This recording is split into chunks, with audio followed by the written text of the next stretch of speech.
ಕಾರ್ಯಕ್ರಮಕ್ಕೆ ಈ ಪತ್ರಿಕೋದ್ಯಮಿ ಗೋಷ್ಠಿಗೆ ಆಗಮಿಸಿರ್ತಕ್ಕಂಥ ನಮ್ಮ ರಾಜ್ಯ ಪದಾಧಿಕಾರಿಗಳಾದ ಶ್ರೀಯುತ ರಾಕೇಶ್ ಕಲ್ಲೂರ್ ಸಂಘಟನಾ ಕಾರ್ಯದರ್ಶಿಗಳನ್ನ ಈ ಸಂದರ್ಭದಲ್ಲಿ ನಾನು ಸ್ವಾಗತ ಬಯಸಲು ಇಷ್ಟಪಡ್ತೀನಿ. ತದನಂತರದಲ್ಲಿ ನಮ್ಮ ರಾಜ್ಯ ಪದಾಧಿಕಾರಿಗಳಾಗಿರ್ತಕ್ಕಂಥ ಶ್ರೀಯುತ ಬಿ ಇಂಗಳಿಗಿಯವರು ರಾಜ್ಯ ಕಾರ್ಯದರ್ಶಿಗಳನ್ನು ಕೂಡ ಈ ಸಂದರ್ಭದಲ್ಲಿ ಸ್ವಾಗತವನ್ನು ಕೊಡ್ತಾ ಇದ್ದೀನಿ. ಹಾಗೂ ನಿಕಟಪೂರ್ವ ಜಿಲ್ಲಾ ಉಪಾಧ್ಯಕ್ಷರಾಗಿರ್ತಕ್ಕಂಥ ಪಿಂಟು ಗೊಬ್ಬರವರನ್ನು ಕೂಡ ನಾನು ಈ ಸಂದರ್ಭದಲ್ಲಿ ಸ್ವಾಗತವನ್ನು ಕೊಡ್ತಾ ಇದ್ದೀನಿ. ಹಾಗೂ ಮಹಿಳಾ ಜಿಲ್ಲಾ ಮುಖಂಡರುಗಳಿಗೆ ಹಾಗೂ ನಮ್ಮ ಪತ್ರಿಕಾ ಮಾಧ್ಯಮ ಮಿತ್ರರಿಗೂ ಕೂಡ ಈ ಸಂದರ್ಭದಲ್ಲಿ ಸ್ವಾಗತವನ್ನು ನಾನು ಬಯಸ್ತೀನಿ. ಕರ್ನಾಟಕ ಸಂಘಟನೆಯ ಸಂಸ್ಥಾಪಕ ಅಧ್ಯಕ್ಷರಾದ ಶ್ರೀಮಾನ್ ಎನ್ ಮುತ್ತಪ್ಪ ರೈ ಅಣ್ಣನವರನ್ನು ಈ ಸಂದರ್ಭದಲ್ಲಿ ಸ್ಮರಿಸುತ್ತಾ, ಅದೇ ರೀತಿ ಈಗ ತಾನೇ ನಮ್ಮ ರಾಜ್ಯದ ಚುಕ್ಕಾಣಿಯನ್ನು ಹಿಡಿದು ಏನು 5 ವರ್ಷ ಕಾಲ ಆಯಿತು, ನಮ್ಮ ರಾಜ್ಯಾಧ್ಯಕ್ಷರು, ಯುವ ನಾಯಕರು ಎಲ್ಲರ ಸ್ಫೂರ್ತಿ ಒಬ್ಬ ರಾಜ್ಯಾಧ್ಯಕ್ಷರಂದ್ರೆ ಯಾವ ಥರ ಇರಬೇಕು ಅಂತೇಳಿ ಅವ್ರದ್ದೊಂದು ಗತ್ತು ಗಮ್ಮತ್ತು ನಮ್ಮ ಜೈ ಕರ್ನಾಟಕ ಸಂಘಟನೆಯಲ್ಲಿ ಇದೆ. ಅವರೊಂದು ಆದೇಶದ ಮೇರೆಗೆ ಇವತ್ತು ಏನು ನಾವು ಇಲ್ಲಿ ಪತ್ರಿಕಾಗೋಷ್ಠಿಯನ್ನು ಕರೆದಿದ್ದೀವಿ.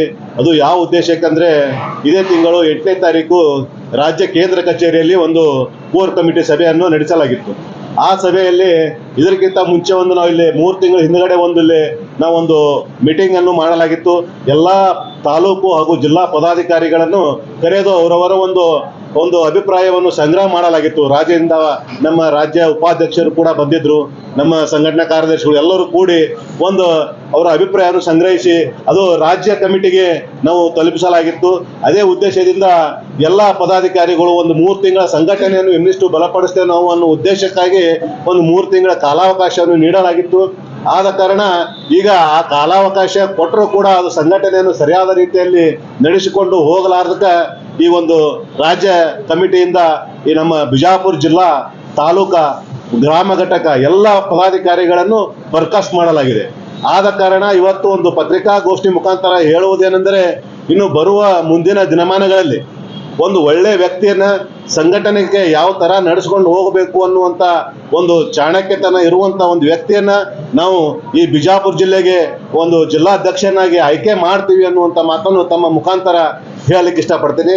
ಅದೇ ರೀತಿ ತಮ್ಮ ಮುಖಾಂತರ ಜನತೆಗೆ ಹೇಳುವುದೇನೆಂದರೆ, ಜಿಲ್ಲೆಯಲ್ಲಿ ಜಯ ಕರ್ನಾಟಕ ಸಂಘಟನೆ ಇನ್ನೆಷ್ಟು ಬಲಪಡಿಸಬೇಕು ಅಂದ್ರೆ ಎಲ್ಲ ತಾಲೂಕು ಹಾಗೂ ಗ್ರಾಮ ಘಟಕಗಳಿಂದ ಎಲ್ಲ ಪದಾಧಿಕಾರಿಗಳನ್ನ ಹಾಗೂ ಮೆಂಬರ್ಶಿಪ್ಪನ್ನು ನಾವು ಈಗ ಜಾಸ್ತಿಯನ್ನು ಯಾರು ಮಾಡ್ತಾರ ಅಂಥವ್ರಿಗೆ ನಾವು ಹೆಚ್ಚಿನ ಆದ್ಯತೆಯನ್ನು ನಾವು ಕೊಡಲಾಗುತ್ತೆ.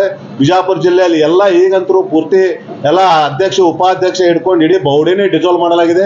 ಆದ ಕಾರಣ ಮುಂದಿನ ದಿನಮಾನಗಳಲ್ಲಿ ಯಾರು ಒಳ್ಳೆ ಸಂಘಟನೆಯನ್ನು ಕಟ್ಕೊಂಡು ಎಲ್ಲರನ್ನ ಒಗ್ಗಟ್ಟಾಗಿ ಸೇರಿಸಿಕೊಂಡು ಹೋಗುವಂತ ಒಳ್ಳೆ ವ್ಯಕ್ತಿಯನ್ನ ನೋಡಿ ನಾವು ಮುಂದಿನ ದಿನಮಾನಗಳಲ್ಲಿ ನಿಮಗೆ ಭಾಳ ದಿನ ಬಿಡಂಗಿಲ್ಲ, ಇದೇ ಸ್ವಲ್ಪ ದಿನದೊಳಗೆ ತಮ್ಮ ಸಿಹಿ ಸುದ್ದಿ ನಾವು ಕೊಡ್ತೇವೆ ಅನ್ನುವಂಥ ಮಾತನ್ನು ಹೇಳಿ ನಾನು ಹೇಳಿ ಮಾತು ಮುಗಿಸ್ತೀನಿ. ಜೈ ಹಿಂದ್, ಜೈ ಕರ್ನಾಟಕ. ಮತ್ತು ಸಂಘಟನೆಯ ಸಂಸ್ಥಾಪಕ ಅಧ್ಯಕ್ಷರಾದಂಥ ಜಯ ಕರ್ನಾಟಕ ಸಂಘಟನೆಯ ಸಂಸ್ಥಾಪಕ ಅಧ್ಯಕ್ಷರಾದಂಥ ಅಣ್ಣ ಮುತ್ತಪ್ಪರವರನ್ನ ನೆನೆಯುತ್ತಾ, ಹಾಗೂ ನಮ್ಮ ಜೈ ಕರ್ನಾಟಕ ಸಂಘಟನೆಯ ರಾಜ್ಯಾಧ್ಯಕ್ಷ ಕೂಡ ಈ ಸಮಯದಲ್ಲಿ ನಮಸ್ಕರಿಸ್ತಾ, ಈ ನಾವು ಜೈ ಕರ್ನಾಟಕ ಸಂಘಟನೆಯ ಕೂಡ ನಾವು ಜಿಲ್ಲಾ ಅಧ್ಯಕ್ಷರನ್ನ ಬದಲಾವಣೆ ಮಾಡ್ತಾ ಇದ್ದೇವೆ.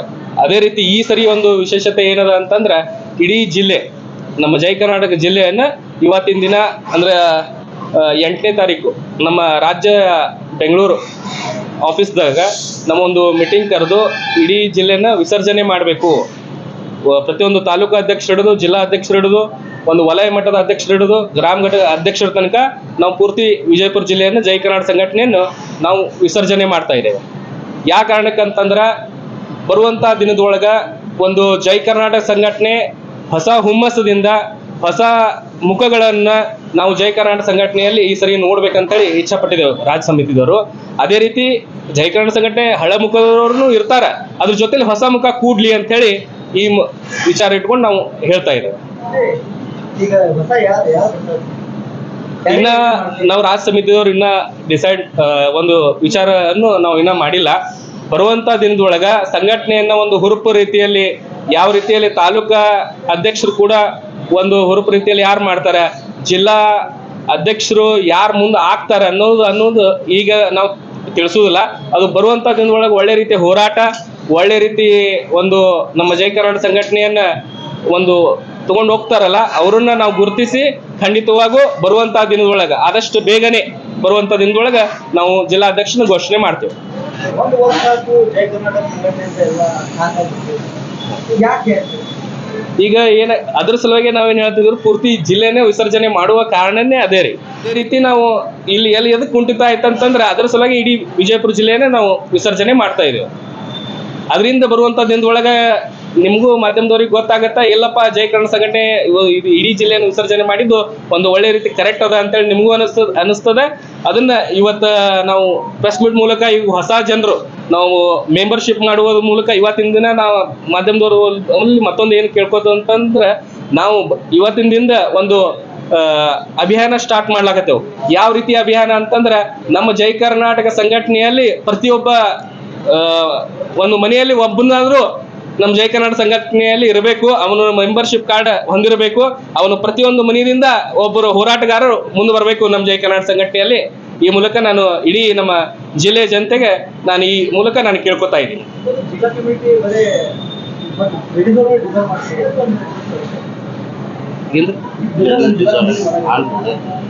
ಇಡೀ ಆಲ್ ಬೋಡಿನೇ ಮಾಡ್ಲತ್ತೇವೆ. ವಿಜಯಪುರ ಜಿಲ್ಲೆಯ ಪ್ರತಿಯೊಂದು ಕಾರ್ಯಕರ್ತರು ಯಾರ್ಯಾರ್ದು ಆದೇಶ ಪತ್ರ ಇತ್ತು ಅವ್ರದ್ದು ಎಲ್ಲರದು ಇವತ್ತಿನ ದಿನ ಅಂದ್ರೆ 8ನೇ ತಾರೀಕು ಆಲ್ರೆಡಿ ನಾವು 8ನೇ ತಾರೀಕೆ ಕೋರ್ ಕಮಿಟಿ ಬೆಂಗಳೂರಲ್ಲಿ ಮೀಟಿಂಗ್ ಮಾಡಿದ್ದೆವು. ಆ ಮೀಟಿಂಗ್ ಒಳಗಡೆ ನಾವು ಡಿಸೈಡ್ ಮಾಡಿ ಕೋರ್ ಕಮಿಟಿ ಒಳಗೆ ಪಾಸ್ ಮಾಡ್ಕೊಂಡೇವು ಎಲ್ಲಾರು ಕೋರ್ ಕಮಿಟಿ ಒಳಗೆ. ಅದ್ರ ಸಲುವಾಗಿ 8ನೇ ತಾರೀಕೆ ನಾವು ವಿಸರ್ಜನೆ ಮಾಡಿದೆವು. ಅದಕ್ಕಿಂತ ಮುಂಚೆ ನಾವು ಆಲ್ರೆಡಿ 3 ತಿಂಗಳ ಮುಂಚೆನೂ ನಾವು ಮೀಟಿಂಗ್ ಕರೆದು ನಾವು ಇದಕ್ಕಿಂತ ಮುಂಚೆ 3 ತಿಂಗಳ ಮೀಟಿಂಗ್ನು ಕರೆದಿದ್ದೇವೆ ಇಡೀ ವಿಜಯಪುರ ಜಿಲ್ಲೆಯನ್ನ. ಆ 3 ತಿಂಗಳ ಮುಂಚೆನೆ ಅವ್ರು ನಾವೆಲ್ಲ ಕಾರ್ಯಕರ್ತರಿಗೆ ಯಾರಿಗೂ ಗೊಂದಲಕ್ಕೆ ಉಂಟಾಗಬಾರ್ದು ಅಂತ ಹೇಳಿ 3 ತಿಂಗಳ ಮುಂಚೆನೆ ನಾವು ಅವ್ರನ್ನು ತಿಳಿಸಿದ್ದೇವೆ. ಹಿಂಗೆ ನಾವು ಜಿಲ್ಲಾ ಸಮಿತಿಯನ್ನ ವಿಸರ್ಜನೆ ಮಾಡ್ಲಾಕತ್ತೇವೆ ಅಂತ ಆಲ್ರೆಡಿ 3 ತಿಂಗಳ ಹಿಂದೆ ನಾವು ಅವ್ರಿಗೆ ತಿಳಿಸಿದ್ದೇವೆ. ಆದ್ರೆ ನಾವು ಅವರಿಗೆ 8ನೇ ತಾರೀಕು ಈಗ ಮೊನ್ನೆ ಇದು ಮೀಟಿಂಗ್ ಒಳಗೆ ನಾವು ಪಾಸ್ ಮಾಡ್ಕೊಂಡೆ ಕೋರ್ ಕಮಿಟಿ. ನಮ್ಮ ಮಾಹಿತಿ ಪ್ರಕಾರ ಜಿಲ್ಲಾ ಸಮಿತಿ ಇಡೀ ಜಿಲ್ಲಾ ಬಾಡಿ ಅಂದ್ರೆ ಈಗ ಮಧ್ಯ ಜಿಲ್ಲಾ ಬಾಡಿ ಎಲ್ಲರೂ ಕೂಡ ಒಂದು ಹೆಸರನ್ನು ಪ್ರಸ್ತಾಪ ಮಾಡಿದ್ದಾರೆ. ಈಗ ನೀವು ರಾಜ್ಯದವರು ಅದೇ ಪ್ರಕಾರ ಇರ್ತೀರಾ ಅಥವಾ ನೀವು ಏನೋ ಮತ್ತೆ ಬದಲಾವಣೆ ಮಾಡ್ತೀರಾ? ಈಗ ಹಂಗೇನಿಲ್ಲ, ನಾವು ಈ ಸರಿ ಆಲ್ರೆಡಿ ನಾವೆಲ್ಲ ಇದಕ್ಕಿಂತ ಮುಂಚೆ ಒಂದು 3 ತಿಂಗಳ ಹಿಂದೆ ಮೀಟಿಂಗ್ ಮಾಡ್ಯಾವ, ಅದಕ್ಕಿಂತ ಮುಂಚೆನೂ ಒಂದು ತಿಂಗಳಿಂದ ಮೀಟಿಂಗ್ ಮಾಡಿದೆವು. ನಮ್ಮ ಎಲ್ಲಾ ಮೊದಲಿನ ಕಾರ್ಯಕರ್ತರು ಒಬ್ಬರು ಹೆಸರನ್ನು ಕೊಟ್ಟಿದ್ದಾರೆ. ಆ ಹೆಸರನ್ನೇ ನಾವು ಘೋಷಣೆ ಮಾಡ್ಬೇಕಂತ ಹೇಳಿ ಆಲ್ರೆಡಿ ನಾವು ಒಂದು ವಿಚಾರದಲ್ಲಿ ಇದ್ದೇವೆ. ಅದರಲ್ಲಿ ಕೂಡ ಈಗ ಬರುವಂತ ದಿನದೊಳಗ ಇನ್ನ ಹೊಸದಾಗಿ ಈಗ ನೋಡ್ತಿರ್ಬೋದು, ಇವತ್ತು ನಮ್ದೇ ಸಂಘಟನೆ ಅಂತಲ್ಲ, ಬೇರೆ ಸಂಘಟನೆ ಇವತ್ತು ರಕ್ಷಣಾ ವೇದಿಕೆ ಇರ್ಬೋದು, ಬೇರೆ ಸಂಘಟನೆ ಇರ್ಬೋದು, ಪ್ರತಿಯೊಂದು ಸಂಘಟನೆಗಳ ಒಳಗಡೆನೂ ಇವತ್ತು ಜಿಲ್ಲಾಧ್ಯಕ್ಷ ಬದಲಾವಣೆಗಳಾಗ್ಯಾವ, ರಾಜ್ಯ ಸಮಿತಿ ಒಳಗಡೆ ಬದಲಾವಣೆ ಆಗಿದಾವ. ಈ ಸರಿ ನಮ್ಮ ಸಂಘಟನೆಯ ಒಳಗಡೆನೂ ಬಹಳಷ್ಟು ಜನ ಬರ್ಬೇಕಂತೇಳಿ ಅವರು ಹುಮ್ಮಸ್ದಲ್ಲಿ ಇದಾರೆ. ಒಂದಿಷ್ಟು ಜನ ಅವರು ಬರ್ಲಿ, ಎಲ್ಲರೂ ಬಂದು ಒಂದು ಸಂಘಟನೆಯನ್ನ ನಾವಂತರೂ ಹಳ್ಳಬರಿಗೆ ಜಿಲ್ಲಾಧ್ಯಕ್ಷರನ್ನು ಕೊಡ್ತೇವೆ, ಹೊಸದೊಬ್ಬರಿಗೆ ಯಾರಿಗೂ ಜಿಲ್ಲಾಧ್ಯಕ್ಷ ಕೊಡುವುದಿಲ್ಲ ಅನ್ನೋದು ಈ ಮುಖಾಂತರ ಅಂತ ನಾನು ನಿಮ್ಗಂತರೂ ತಿಳಿಸ್ತೀನಿ. ಹೊಸದಾಗಿ ಬಂದವರಿಗಂತರೂ ನಾವು ಯಾರಿಗೂ ಜಿಲ್ಲಾಧ್ಯಕ್ಷ ಕೊಡುವುದಿಲ್ಲ, ಹಳ್ಳಬರಿಗೆ ನಾವು ಜಿಲ್ಲಾಧ್ಯಕ್ಷ ಕೊಡ್ತೇವೆ ಅಂತ ಹೇಳಿ ಈ ಮೂಲಕ ನಾನು ಅದೊಂದು ಮಾತನ್ನ ಸ್ಪಷ್ಟನೆ ಮುಖಾಂತರ ನಾನು ಮಾಧ್ಯಮದವರಿಗೆ ತಿಳಿಸ್ತಾ ಇದ್ದೀನಿ.